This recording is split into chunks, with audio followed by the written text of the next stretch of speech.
EdibleSpirit Hour. Greetings and salutations, most delicious and delectable spirits. Welcome to the first episode of the second season, because we're doing that now, of the Edible Spirit Hour. All kidding aside, well, that wasn't even a joke, but in all seriousness, this is a show for you that is dedicated to healing, healers, and making those occasionally unsexy terms just a little more delectably delicious. We like to focus on the delicious and the divine, the edible and the spiritual in this space. But most importantly, we bring on some of the most fascinating, magical, and delicious beings that you've ever encountered in your time on this earth. Maybe you've encountered them before your time on this earth, especially tonight's guest. It's highly likely the amazing Marcella Kroll is with us. Longtime witch crush. Someone who's so powerful that we used to be wisely cautious. We didn't consult their wisdom until we knew we could handle it. So we try to bring you healing and magic and food that is unfiltered right here. We try to make it digestible without watering it all down. We believe in a digestible universe in which healing and psychic phenomena is useful and affects your life and makes you feel good in your guts. Practical, functional, delicious spirituality. Welcome. So excited to see you. We'll see who's here and say hi. Hello, everyone. Hi, Sue. Hi, Tiffy. Hi, Allison. Hi, Alex. So good to see you all. Ooh, got a little echo. So as you know, if you have been watching the show, we start every episode with a little thing that we like to call the F Me Update, which is a sort of combination of astrology and what we've been cooking. We used to feel guilty that we didn't have like a better production setup to show you the food. But ladies and gentlethems, this food is real. The stuff we're going to show you tonight is real. And we're going to show you pictures and we'll tell you about it. And you tell us if your mouth waters or not, okay? But the first thing we do with the F Me Update is we check in with what is the astrological weather report? What are we facing? What are we working with? What are we dealing with? Always remembering, it's not a flex. This is like if some of these forces make sense with you and you vibe with them, lean into it, work with it, because going with the natural flows and cycles of time helps to ease the sort of messy, bloody, visceral birthing process that is the collective expression of humanity evolving, hopefully. So the most recent event was the new moon in Capricorn, which was on November 13th. Remembering that new moons are the time that it's easier to set intentions because there's a sort of pause in the energy that we're experiencing and a reset because the sun's in a new sign conjunct the moon versus the full moon when that energy peaks and crests. So the new moon this time was in Capricorn, pragmatic, work-oriented, focused, driven, methodical, practical sign. Beautiful time to set intentions about like taking care of business. It's been very challenging over on this side because one of the things that we've noticed with pretty much everyone we've been working with, all of our clients, everybody we've been in contact with, is that we're all, I'm not going to say we're all experiencing this because I don't want to put that on you, but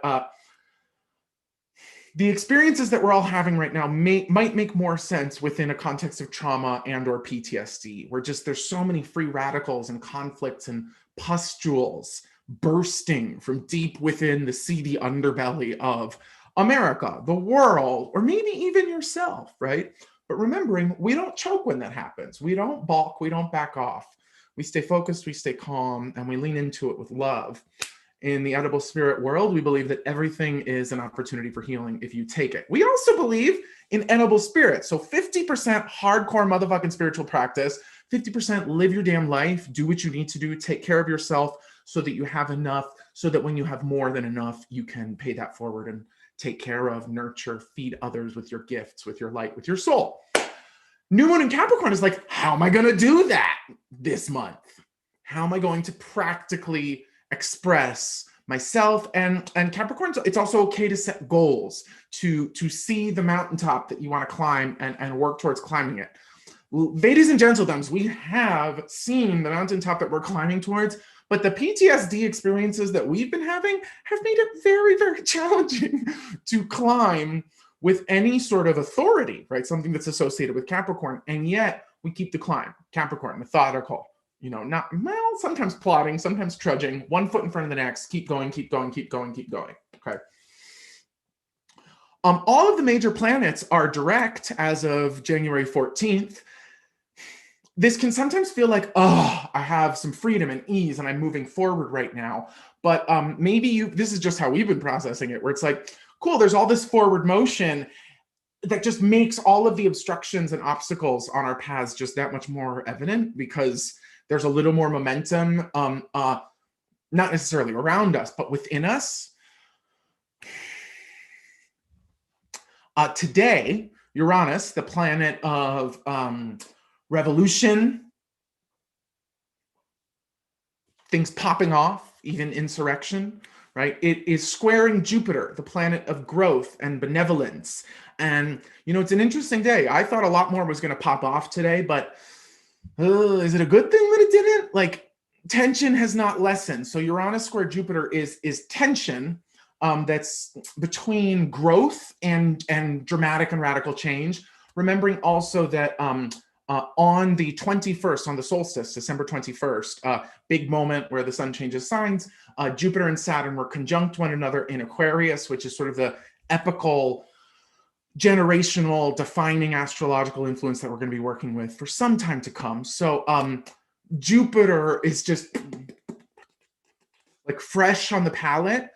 This combination of growth, expansion, awakening, benevolence, blessing, and like Saturn, like hard lessons, challenges, karma, dealing with shit.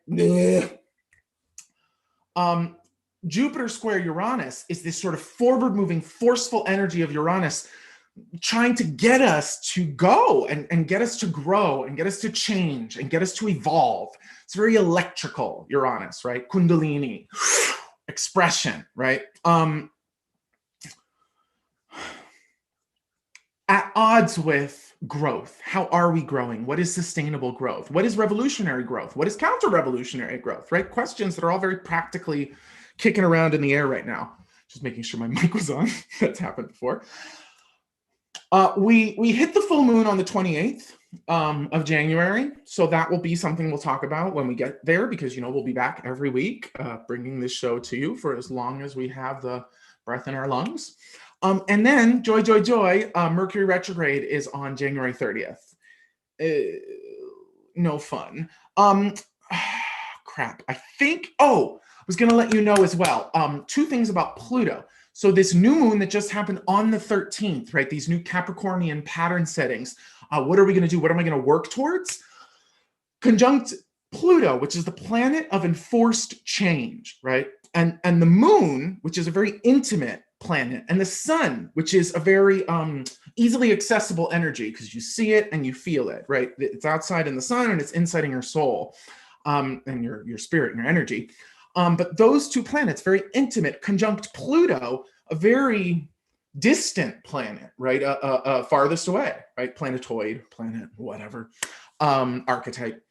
And Pluto is the planet of enforced change and evolution. And even this idea of purification, because it symbolizes the underworld, Hades, death, and also like the death reckoning process, the kind of skins that need to be shed in order to free the soul and free the self, so you can go wherever we go and then come back whenever you want to come back. But that feeling of like layers of skin peeling away is also why Pluto is connected to radiation and plutonium, right? Because when a radioactive particle sheds light and sheds energy, it actually comes from the death and decay of that particle.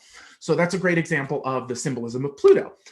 Now, this is an intimate moment where it's literally like new moon in Capricorn, sun, moon conjunct Pluto in Capricorn. It's like, how in the fuck are we going to practically work on our evolutionary process? What does it mean to align with an enforced evolutionary change right now? It's a hard question to answer. The way we've been working with it is ugh, let what's dead die and let what's light lighten up. So notice what feels expansive and light and energizing and awakening, right? These moments for us lately are not few and far between, but when they come, we're really stoked that we get some sense of lightness. And so the purification process is not necessarily about like cleansing, but it's about taking something desirable, something that is that we like, or that is light, or that feels good, and clearing everything else that is not in harmony with that desirable experience or desirable quality, right? Now, with that said, we're a Scorpio, so saying like, let what's dead be dead. But also another thing that we've been noticing is if you've been feeling crazy, if you've been feeling off, if you've, we just had a lump in our throat and a pain in our heart and challenges, just really feeling inspired and joyful, right? It's because there is a mourning process, and that's also what Pluto is. Like Pluto conjunct the new moon. So much death, so much loss, so many people dying, so many hopes dying, so much negligence, so much casual murderousness, right? Casual murderousness, like how can you casually murder people? Well, if you have the sun and the moon conjunct Pluto in Capricorn, the work before you is either to work on embracing and mourning, or to work on enforced change, right? Like killing and dying. So Pluto is a heady brew. So just to know, we give you all this information because coming up in February of 2022 is the United States Pluto return, which is when Pluto goes to where it was during the time of the US birth chart, which most people use as most people used July 4th, 1776 as like the birth of the United States, right? And so the Pluto goes back to where it was during the birth of the United States. And the theory is that some skins are being shed, something is dying in America, but also this idea of purification is happening, right? Something is being brought to light. Something is being unearthed, a very Plutonian concept, right? Unearthed, brought into the light. And we've been using an analogy of cystic acne, where democracy is the face of the United States, la cara, right? It's serving you democracy. And racism and white supremacy is just like deeply buried in the root of the skin of the American face mask of democracy. And the question becomes, with Pluto, can the face handle the extraction process of the pus? Right? Can the face handle the aspiration process? If you've ever had a fierce facial, you know what it feels like to go through the extraction. Day after, January 21st, who knows where we're going to be, how gruesome it's going to be, how brutal it's going to get.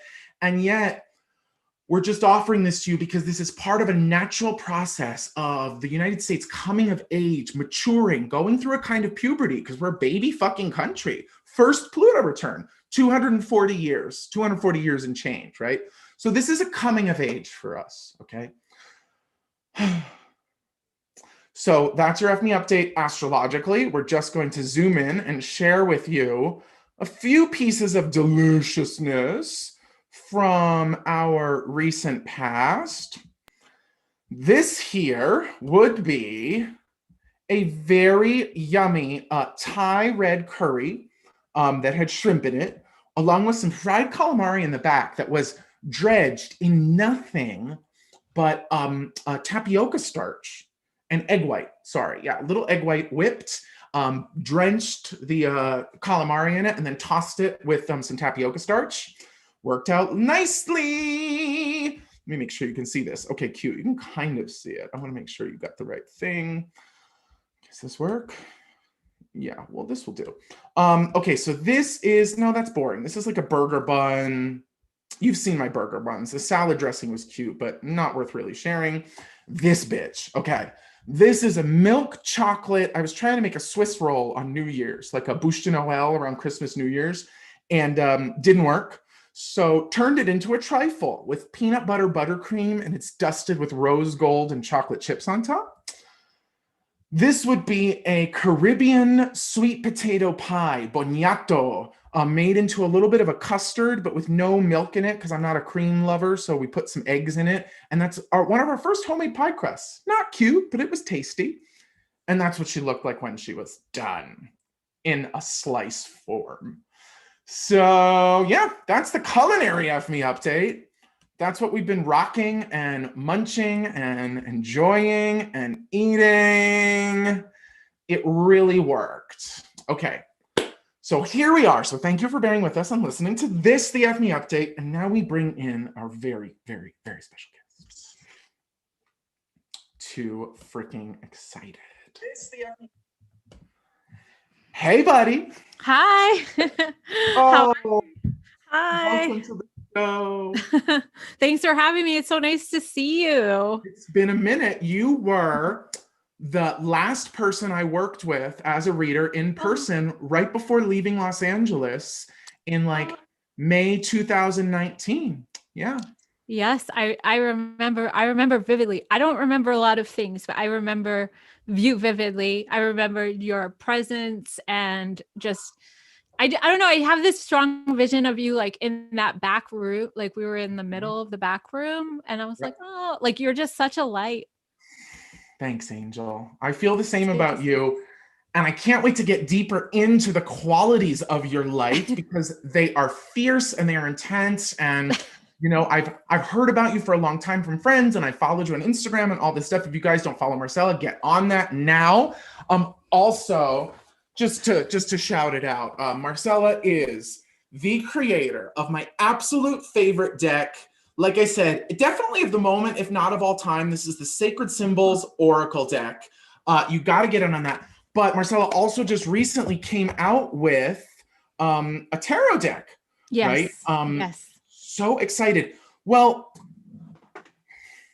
I want to get to the tarot deck, but okay. let me just run you through it like this.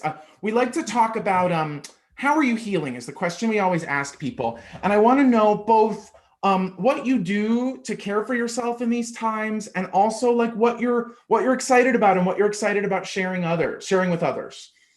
Okay.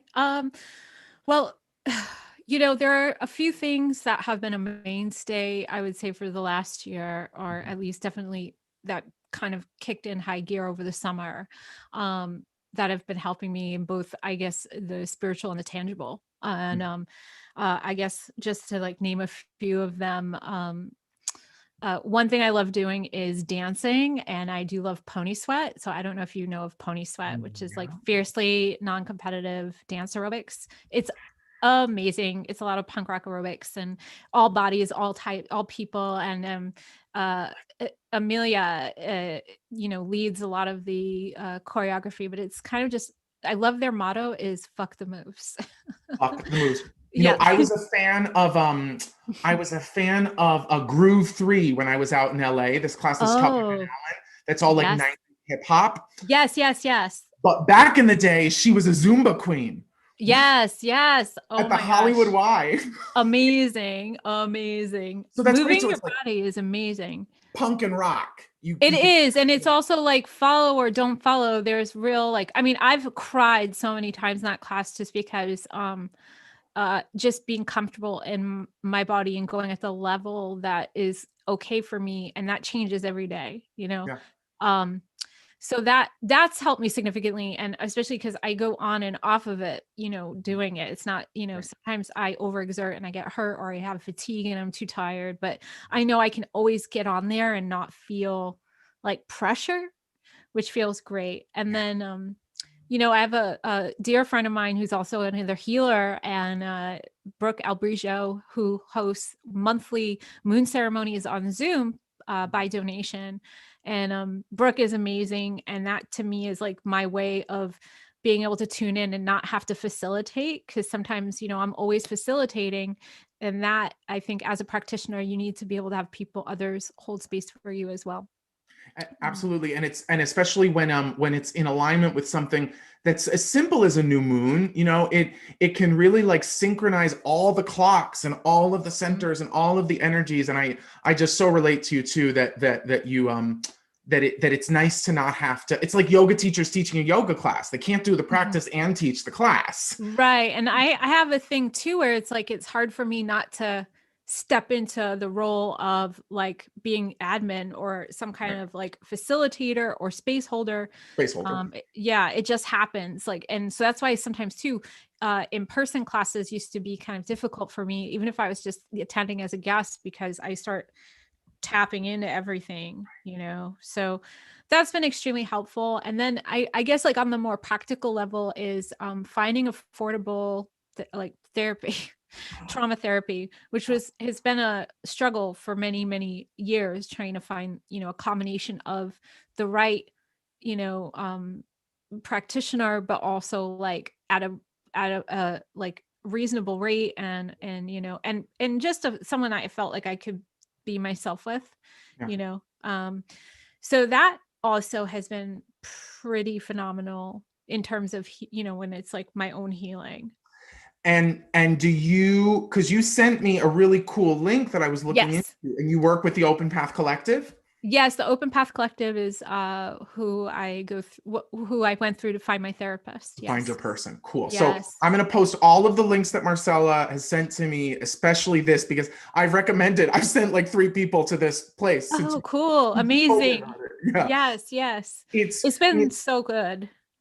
It's one of the reasons why we love doing this space, because, you know, as you know, like when you're a fierce reader, there's all sorts of complicated hierarchies where we got to keep our vibe low, but people end up putting you up on some kind of platter or pedestal or projection or demands that's all about them. So one of the things that we love about this space, and one of our intentions in this, was to get the people that are dispensing healing to share the healing that they use, because it just helps to remind everybody that, like, even the fiercest witch needs to chill and cleanse and get massages. Oh yeah, all of the above.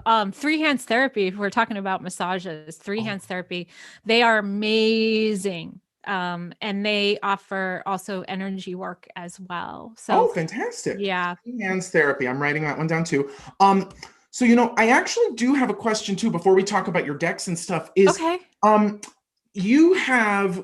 you're one of like 3 people in my life, one of which is a mutual friend of ours, Nina Millen from Circle Gathering, who are boundary teachers to me, who teach me about boundaries, and who teach me about what happens when you give, and what you got to do to like, boom, put that down there. So I wonder how, I mean, do you feel like you have good boundaries? Do you feel like you have authority over your spaces? How did you learn that? Like, just talk to me about the relationship between your sensitivity, your openness, the people that you work with, and how you just manage all of it. Right. Well, I think it's learning to have boundaries has come from not having any boundaries.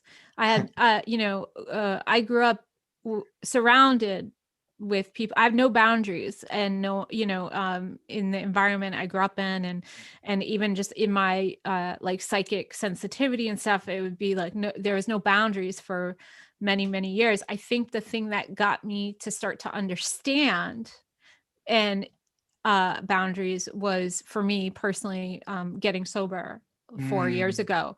But I also didn't have I didn't understand a lot of things that I thought were normal weren't. And, honestly, like just in the last, few years, I've had to really learn how to set healthy boundaries with my work, even spiritually, psychically, learning to differentiate what is other people's and what is mine. That's a huge way to learn boundaries real quick.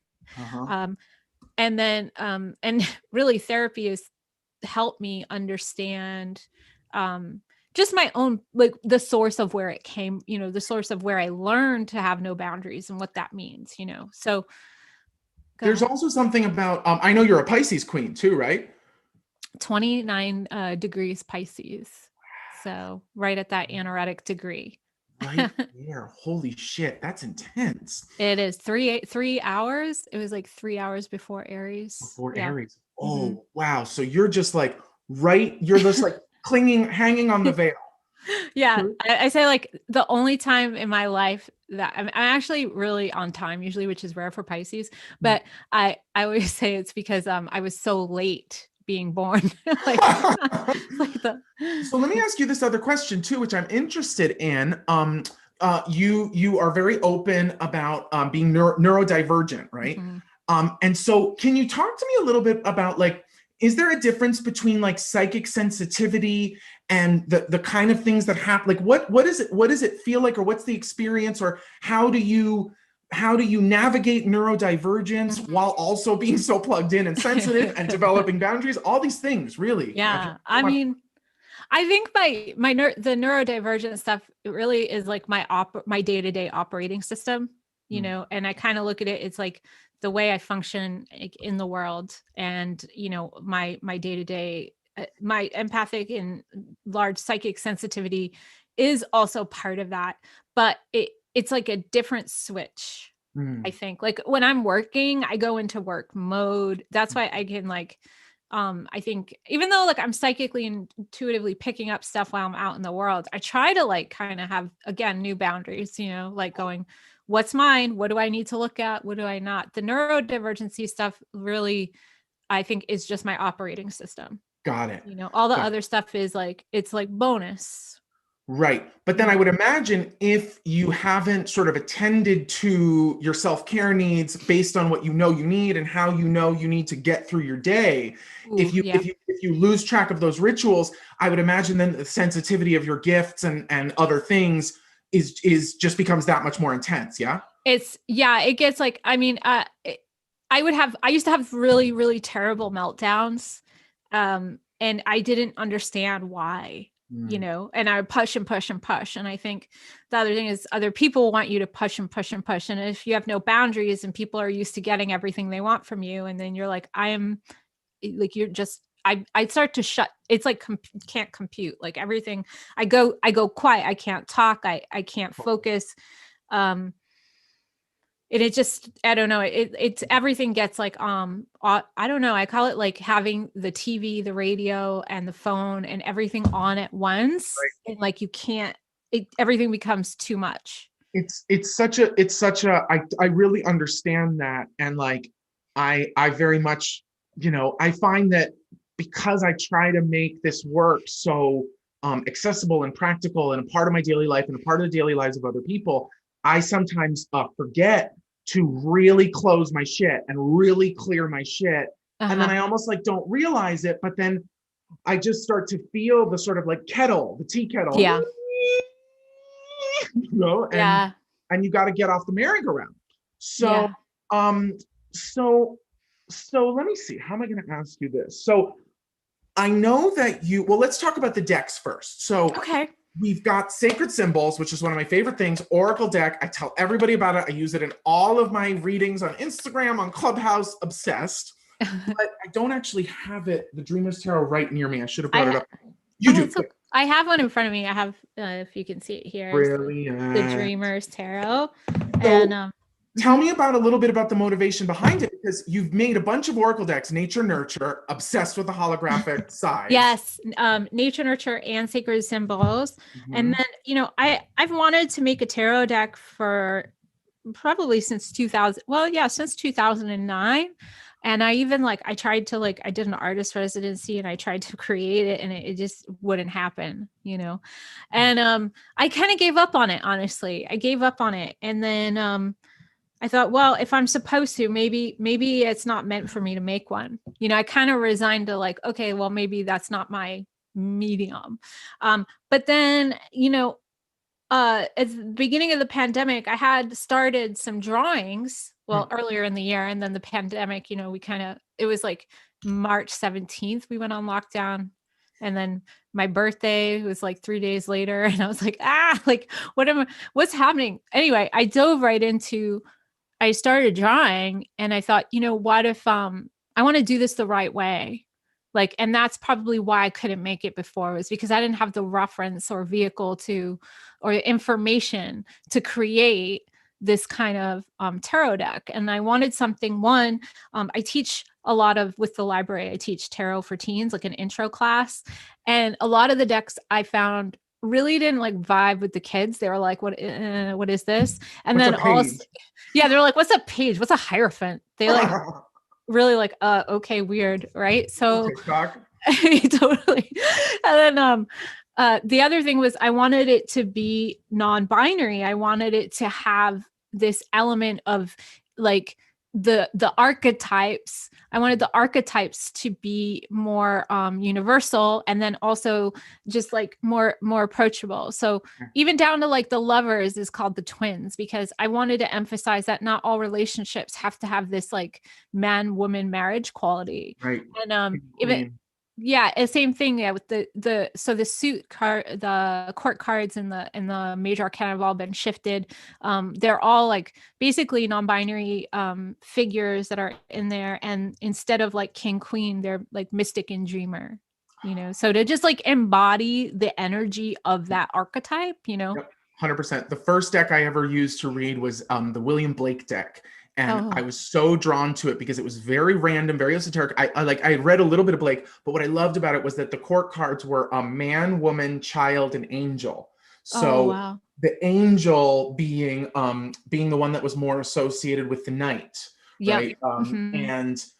And it was really cool because the angel was trans. The angel was an androgen. And it was that really appealed to me. But then also you would love this too. The suits in the deck were painting, music, science, and poetry. Oh, right? Beautiful. All about lyricism and art and stuff. So I think it's really important where you design this thing just at the right time. And, I think you got to really make sure that if you're in the market for a tarot deck, you like the stank of the deck. There was this other one called the Urban Tarot that a client gifted me once that was really cool, where the person who started the deck began in their assigned male at birth body and transitioned during the creation of the deck.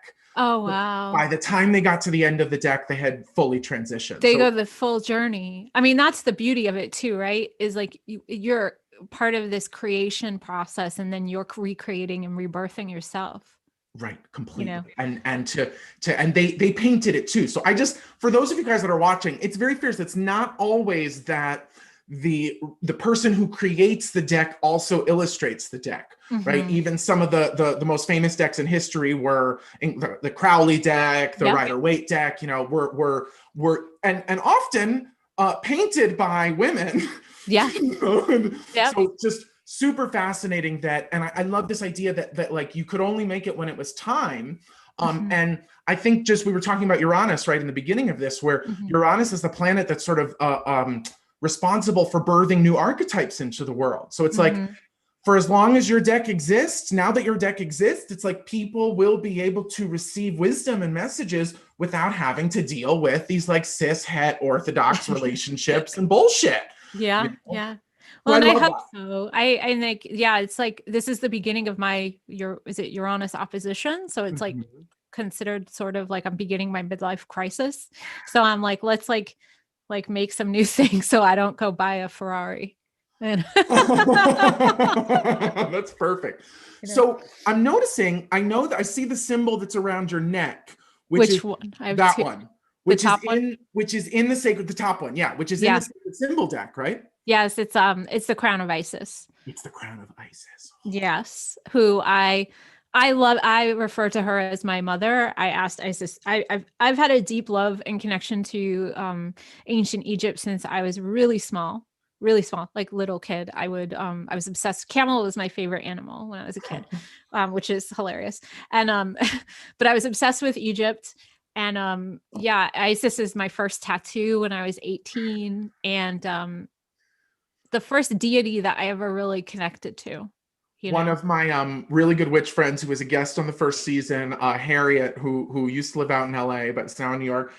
We would do impressions for each other of Colette Baron Reed, the Oracle deck creator, doing an Isis guided meditation. Feel the wings of Mother Isis. Oh, wait, you're talking about Alana Fairchild. Oh, Alana Fairchild. That's right. It's Mother Isis, sweet Mother Isis, lady of the sky. Well, I asked her like as a youth, like I always said, will you be my mother? Because like my birth mother and I have a hard relationship. So, you know, it's definitely one of those like deep connections, which, yeah. And what's that?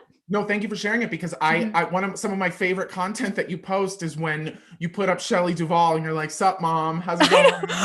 That's my mom with the question mark. I always that's my little series. I like put women, mom. It's my favorite. No, and full tea. I mean, a big part of my own journey has been this sort of series of grading mothers, because I also had a very contentious relationship with my mom, and I began to heal from my relationship and the traumas of my relationship with her as I began to conceive of mothers that were bigger than and inclusive of all of us, until I was like, oh, my titties are swollen. On the 26th, we were doing some ceremony, and I had this really strong feeling of lactating. It was very wild. So mother vibes all around. We love it. Let me ask you this other thing. You and a bunch of the people that we've had on, we love slashes on this show. Edgar Fabian Frias came on the show, who's beloved. And we talked a lot about art, but I know that you, as well as they, as well as I, do identify as artists. And like, we walk that path and we rock that. But one of the things I wanted to know about was just specifically the work that you create in terms of public ritual, right? And collective stuff. And I'll never forget seeing some of those images of you with the eyes on your hands. Oh, that was the Mithra. I was usually at burlesque nighks. I end up doing this. I've like burlesque and circus people are my chosen family. And, you know, and so there's Bell Book and Candle, which is like a witch themed burlesque night that would happen monthly in LA. And every intermission, the show would be broken up into 2 acts. And at the intermission, they would have a different person perform a ritual. So I've done several at this night because I make them very theatrical. The one where I was blindfolded with the eyes on my hands was, it was a spell for Mithra to bring our vision back. And that's what that was. So they're all real rituals. I think that's the thing that some people don't realize, that like, it's not just performance, like I'm doing the actual ritual. Well, and I think, you know, when you trace back to especially some of the Western magical traditions, like even the Golden Dawn, right? Like the densest magical traditions, like so much of it was the pageantry and the performance of it in order to invoke and evoke these various different energies. So like, I don't know, I think a really well-designed ritual is like a beautiful play, beginning of Act 1, Act 2, Act 3, you know, so I totally vibe with it. And the other thing I love is just fucking with performative expectations, because it's like, we can take healing and magic and reading so seriously. Right. And I find sometimes if you tweak it a little bit, it actually makes the zhuzh flow and drop in a little more easily. You know? Yeah, well, and I think it gets people excited about their own participation in it. So like the last ritual that I did live at Bell Book and Candle actually was to call in Lilith. And it was kind of amazing. I had 100-foot rope that I used. I came out, I lit my candles, but then I used audience members and I created a pentagram over them. Like I had each part, I'd be like, hold this, hold this, hold this. And then they raised their hands. And so then I had the invocation pre-recorded. So it was my voice through the PA and, you know, doing the invocation with the pentagram overhead. I know there's pictures of it. There's like in my Instagram in the highlights, there's a little thing that says rituals. And if you go through that, you'll see all of the rituals in there. Amazing. Amazing. Well, I'm obsessed because I really think it's like, yeah, exactly that. It's like, who's to say that everything that's truly magical has to be so serious and so private? That's another one of the reasons why we come together to do this is to, well, especially with what we're going to do next, we're going to have a little snack time where we're going to offer you a reading Oh. Because what we love to do here, and what we love to do, one of the reasons why we like public performance is because so much of the time our healing gets put into a back room or into a side closet or into a digital connection. And I don't feel like that's very helpful to lots of people. So if you're willing, we always set the intention to make it healing, supportive. Are you open to receiving a reading? I am. This is so unexpected. Thank you. Yay. Okay, so this is something new that we're trying that all last season we would do an aura pick where we draw a portrait of your aura. But what the spirits that we fuck with, the Edible Spirit Collective, so we work as a we channel healing. We're a channel primarily. Mikey Dimitrovich, the Edible Spirit Collective, of which you and everybody watching is now also a part. We offer our thick, hairy Greek pussy to channel the healing for the love and the light. Okay, so, but they told us we're going to try it in a different way, where we're going to ask if Marcella was a snack, what snack would she be?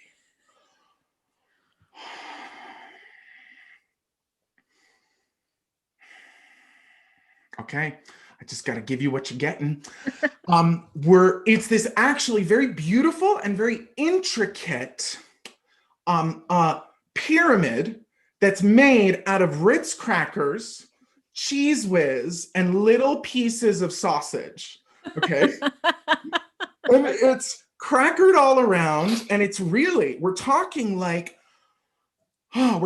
it looks kind of like a Mayan temple, right? It's flat on the top. It's not just coming up to a point. Yeah. Oh, interesting. Interesting. Okay, so this is a message for you. So what they're giving us is that you are the capstone of this pyramid. Okay, you are the transmitter and the receiver of this energy. And I think, yeah, there's something about continuing. It's so funny because I wouldn't give you this reading, but this is what's coming through. Continuing to dismantle all like trappings of civil society from around yourself, right? Like having no issues with making your dinner. I'm definitely not saying go eat this, but we're saying this is the energetic metabolistic process that's going on. It's like gas station supper on tour, on the road.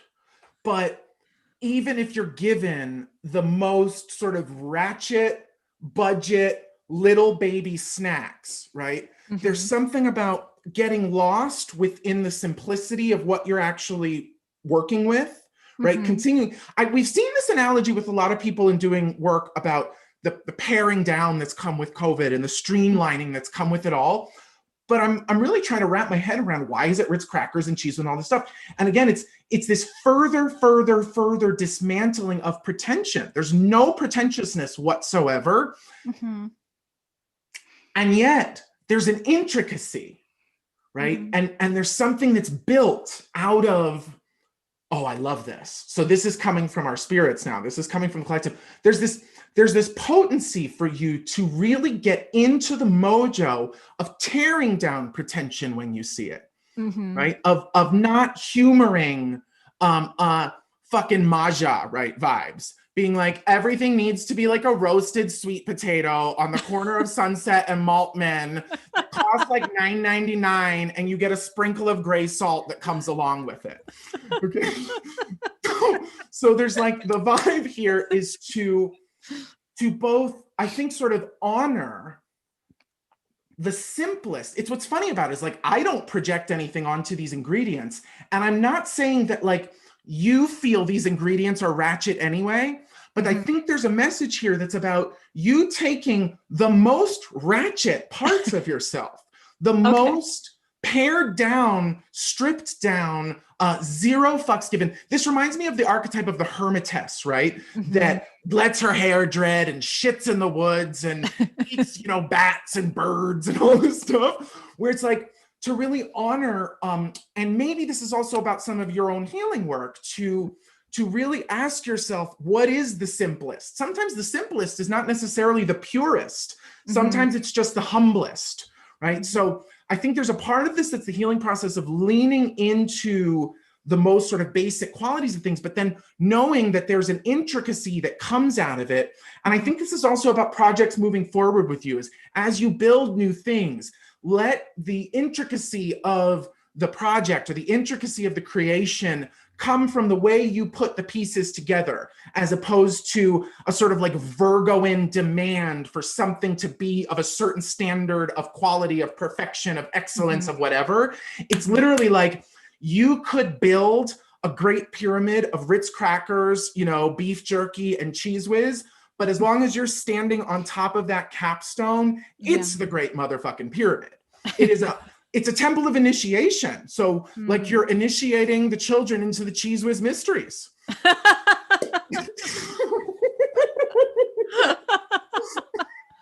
I mean, it definitely speaks to me in the way of like, I like to remind, especially with the teens and stuff, that like, you don't have to have all of the fancy altar gear. You know, you don't have to have the Urban Outfitters witch outfit. You don't have to have this aesthetic to do important or valuable work. You know, it depends on your intention and your spirit. I said to one of my best friends today on the phone, I said, you know what? I think in this new Aquarian era, aesthetics are obsolete. Yeah. What is aesthetics anyway? I mean, I love drama, flair. I have Aquarius rising, right? So I love like weird and like outlandish, but also I'm like, also don't look at me. Like, you know, like. And yet when you perform, you're saying, yes, look at me, but I don't need to control this. I'm here, I'm alive, I'm present, I'm open. I think the aesthetic part of it is like the idea of, you know, one of my really good old friends would always say like, oh, you know that picture that influencer posted? Facetuned 17 times, taken 3.5 weeks ago, used in another campaign, and now served to you as fresh content, simply because the fucking color palette matches the aesthetic. Right. Yes. So I think in that respect, it's almost like the over prioritization of form and the under reverence of content.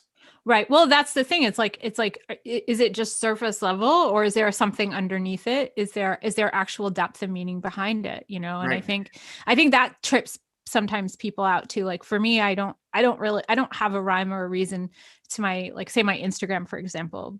People for a long time, I've had friends that would just be like, you should separate, make a business account and a personal account. And I was like, no, I don't want to. Like, this is my life. And I'm not separating them. Also, that's too much work, like too confusing to have multiple accounts. I'm not doing it. No. And if people, you know, and I definitely have that energy of like triggering people where, you know, maybe my personal life offends them, or maybe my beliefs offend them, or my magical stuff. But then, you know, the right people will stay. And, you know, and being yourself is so important. And I think even just because it's coming across the mind here, it's like as we move into this era, of course, we must know our triggers and protect and defend ourselves, and you know what we need and know what we can handle and know what we can't. I think it's very naive to believe that drama, theater, or healing does not come without conflict and triggers. Oh yeah.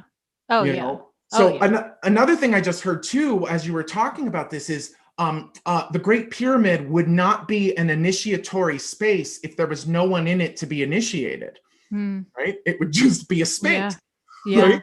So it's like, don't get it twisted. The pyramid was assembled to do justice to the light that we are, to call up the Isis within us until we are more Isis than not, you know, but it's still you. And if you weren't there, there would be nothing. So offered in service from the collective. Thank you. Thank you. So if you guys are watching and you want to tune in, we got about 10 minutes left in the show. I see some of you waiting in the waiting room. If you want to get a little reading from Marcella or I, if you want to ask a question, you click on the Zoom link. There's a Zoom link on the Edible Spirit page. If you go to ediblespirit.com/the-hour, there is a Zoom link there where you can ask a question and get a reading.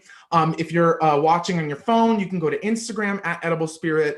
Click on that little link to join the Zoom room if you want to jump in and ask a question. I see a dear love right now. Let's bring in Tiffy and say, hey, Tiff. Say hi to Marcella. Connecting in. Hi. Hi. Hello. Thank you Welcome, for picking me. Tiffy. Hi. Okay. Sorry, I actually cut it off right when I saw the pic thing. Oh no, you're good to go. So do you Okay, have a cool. question? You wanna get a reading? I do. I would love a reading. Okay. So I am going through a lot of like really cool changes right now in my life. I am ever since my career change into animation, I'm starting my first like in-house like full-time production finally, and I'm like really excited for it. So I don't know, I would just like any advice, anything going forward. I just feel like, yeah, I just feel really like excited about the future and stuff. Oh, yay, that's so exciting. Congratulations. Thank Congratulations. Okay, so I'm going to just go ahead and ask if there's what's the highest wisdom and guidance to give you right now moving forward with these beautiful changes and steps and moving into this new energy for you. Okay, let's see. Here we go. All right. So let's see, we pulled 10 of Cups, 4 of Cups, and the Seeker of Wands. So see, there's this 10 of Cups, 4 of Cups, and the Seeker of Wands. Okay. So the Seeker is essentially, the person. This is exciting. What I see here is the 10 of Cups is seeing this overwhelming feeling of joy and fulfillment, right? But at the same time, I think you need to be aware of that there's even more opportunities that are coming from this that you have not anticipated yet. Right now, you're just looking at like kind of what's in front of you. So be open. Try not to get too like almost like complacent, like with what's in front of you, and know that like there's actually, I would say, if I'm like just tuning in here, I would say look at March, April. There's something coming your way that you're not even anticipating that is also in alignment to your happiness. With the Seeker of Wands, it means, you have to have that fresh energy of like being open to kind of going for it, even if you feel like you're inexperienced. I would say don't let that stop you.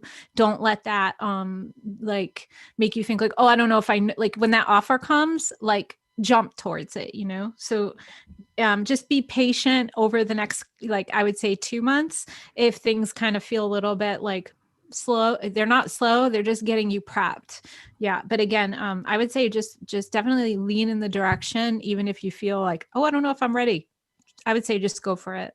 Oh Okay. my God, that is great. Yay. Thank you. You're welcome. I'm actually, sometimes we like to double team, but I'm Yeah. just gonna let Marcella ride today. We'll see if anything comes up, I will offer it, but there's a couple more people waiting. So Okay. Hey, I'm thank gonna you say so much. You're so welcome. Okay, and then let's bring in Winter of Soul. Ooh. Okay. Hi, are you Winter? Winter of Soul. Oh, YouTube Winter, or close the other window and chill for a second, okay? Or turn the volume down on it, okay? I got it. You got it. Okay. Hi, welcome. Do you have a question? I do.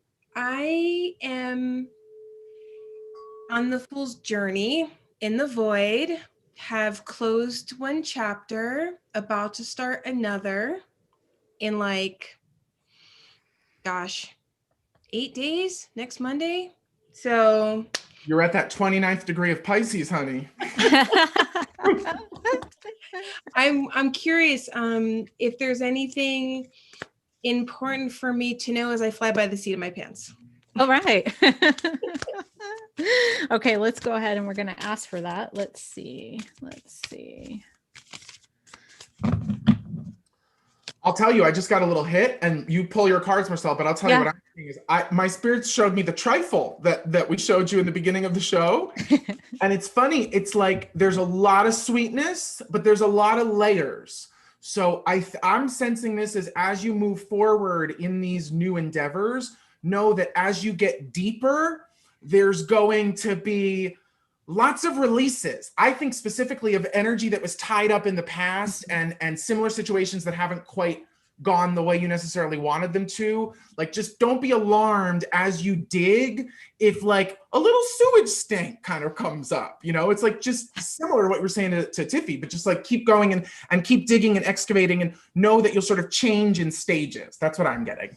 Well, that makes sense too with this like Seeker. We've got Seeker of Pentacles, 9 of Wands, and 7 of Pentacles. And what I would say with that is you're definitely going in the like this new direction for you is very much tangible, you know, and it's got to do with, you know, the way you address like what's available to you in the physical reality, including your resources and finances. 9 of Wands is a little bit of a warning, kind of indicating you that like make sure that you like kind of do a little inventory about what you've already done and what you've already learned. That way you're not bringing it into the new energy as well. Cause there's some stuff that you're holding on to that you could probably like drop now.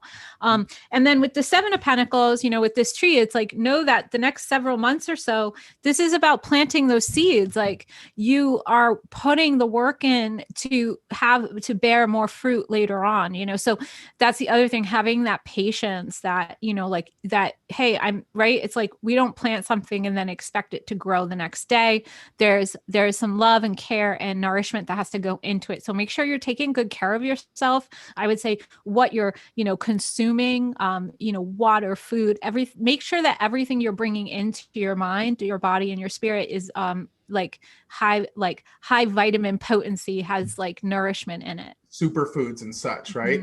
Yeah. And I think what I'm going to piggyback too about what I was saying about what if there is that sewage stank, it's like the stuff that you might be holding on to, it feels like a fear. And even if it seems like a fear from the future, like a fear of something that's going to happen, I'm seeing it as more like a fear of something from the past, something that already happened.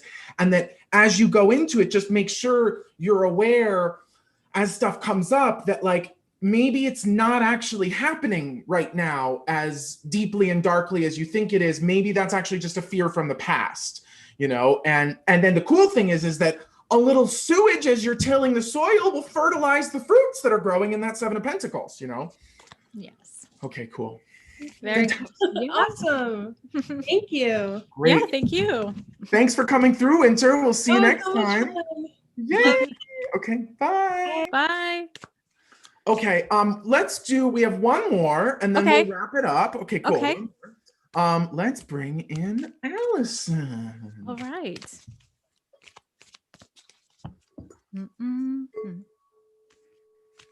Hi, Allison. Let's see. Here they come. Here they come. Sorry, let me turn my camera on. I keep trying to minimize the YouTube and it keeps maximizing it instead. Oh no, bums. Well, we can hear you. Hi. Hi. Welcome. Do you have a question for Marcella? Yeah, so I just wanted to say I was really resonating on all the boundary and trauma talk that you guys had going on. But right now I'm sort of struggling. I just moved. I've been here for about a month and I still haven't set up my altar. And I'm sort of realizing part of that resistance is a resistance to change. I haven't really been able to light incense for about a year, and that was my primary practice for a really long time. But I'm just sort of wondering, how else can I bring healing into my daily life? I feel like I hit a point where I'm starting to stagnate again. I'm just wondering what comes up. Yeah, Also, I'm just gonna. Oh, yeah, thanks. I'm actually going to switch over to the sacred symbols because I'm feeling like I want to look at this in a couple of ways. So I want to look at what you're being met with, like this kind of resistance and like that energy, what you're being met with, what to let go of, what to call in, and where it's headed. Okay. So, I mean, it's interesting that because the resistance you know, or what you're being met with directly is you've got healer. And to me, that's like, you know, one, it's like, don't deny your own abilities. Don't deny your own. This is like, it's a chance. I think there might be a little bit of fear of responsibility of stepping up into this kind of energy for yourself. But also this is an opportunity for you to find deeper healing by reclaiming this, you know, whatever your practices are. What to let go of and what to call in. We got let go of trust, right? So in that position, I would say, let go of your fear of the unknown. Let go of sometimes it's like a trust fall, right? Like we have to step into this energy, and when everything feels like the void, right? Because that's what you're in a void, and that happens, right? We go, especially when you're, intuitive, or you're psychic, or you have these other things, we all fall into the void periodically. I fell into the void for a few months this year or last year. And, and then we start to come out of it. So this is saying it's time to kind of like release yourself from being afraid of the expansiveness and call in relief. Call in, just say, I'm ready to feel relief. I'm ready to feel it. And I think it's time. This is where you're headed. This is gratitude. This is like, setting your intention, lighting your practice, be of service. Maybe there's something you can do that kind of helps you shift gears, that helps you feel okay. And about owning and remembering your own responsibility to being of service. As when I say being of service, I don't mean just like going out and doing things that you feel like people need you to do, but I think being yourself and following your spirit's call is being of service to this planet, to this community, to the world. Okay. I had a dream last night where a cat went into the ocean. It was a kitten. It was black when it went into the ocean. It came out of the ocean bright white. Ooh.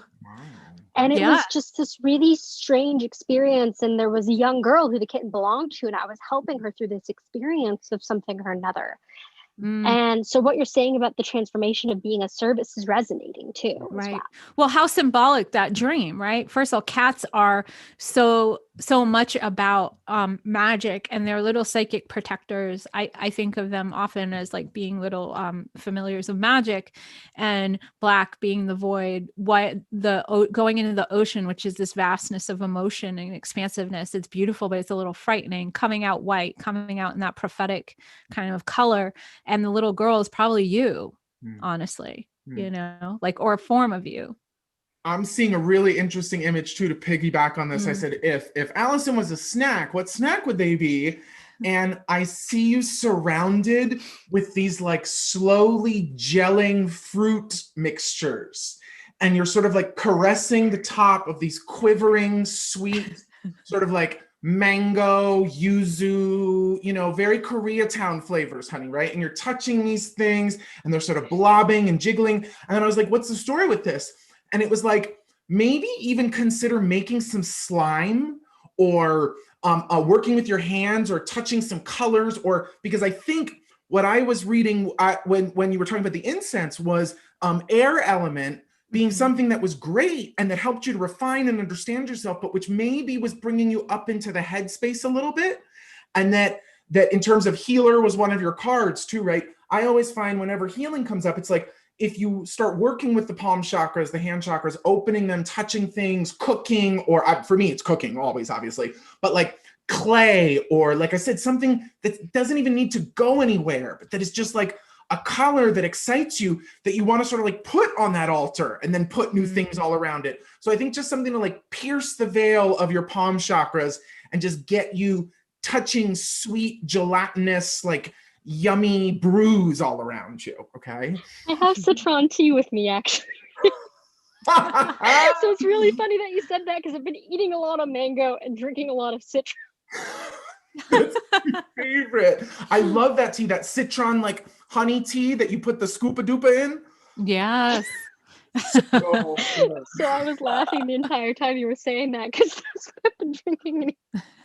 So that's the flavor profile. So figure out how to get that deliciousness that you love on your mouth somehow into your hands, and like, don't need it to go anywhere. Don't need it to have a result. Just get into it. And then I think that will sort of help, crest this wave that Marcella is reading into with the cat and with all this stuff. Okay.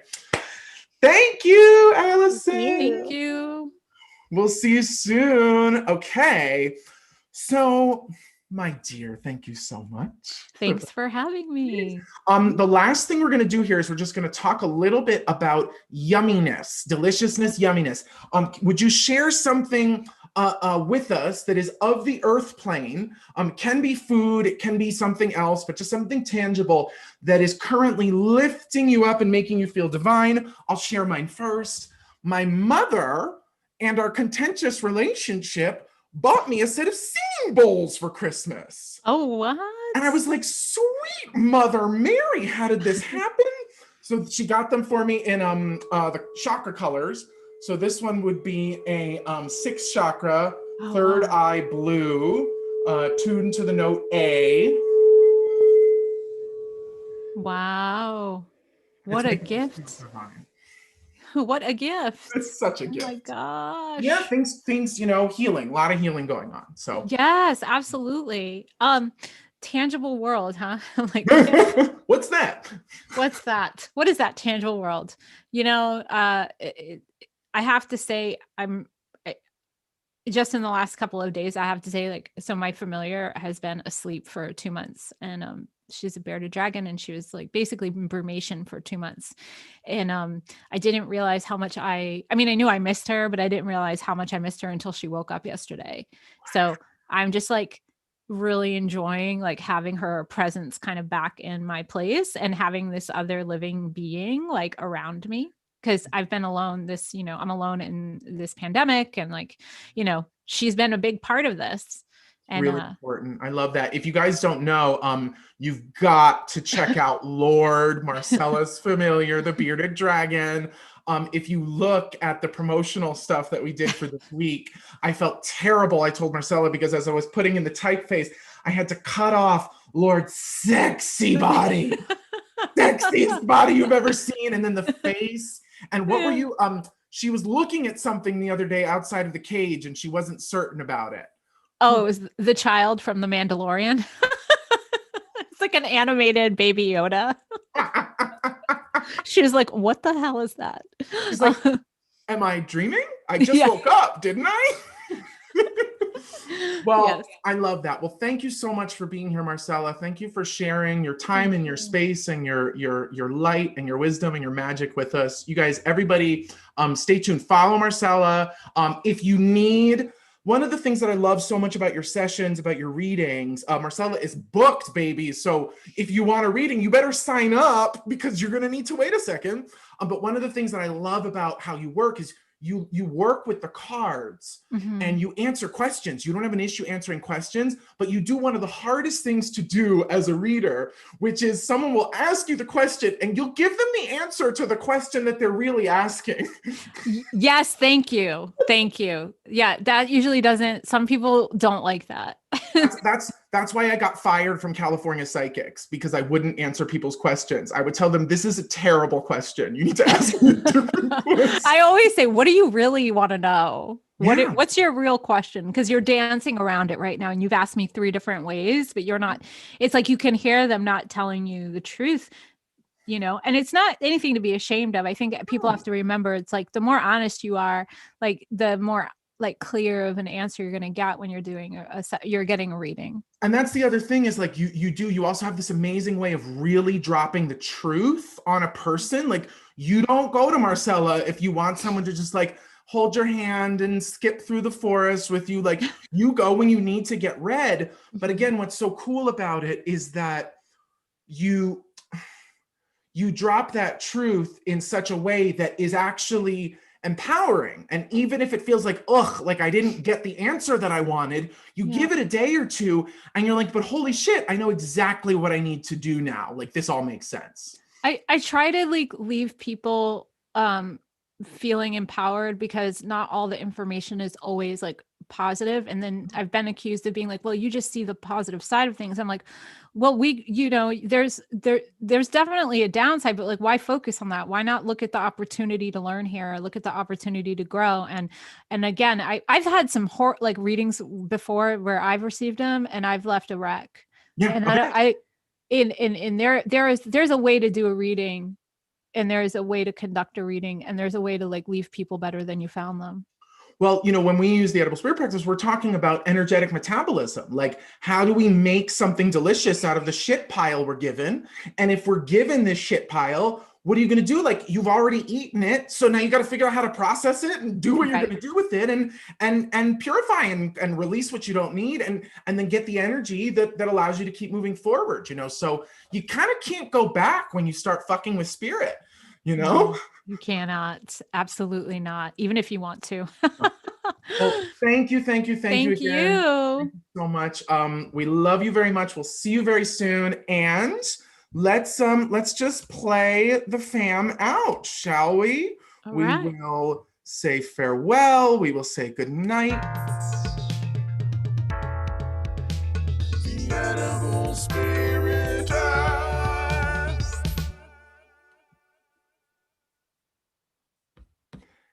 And Before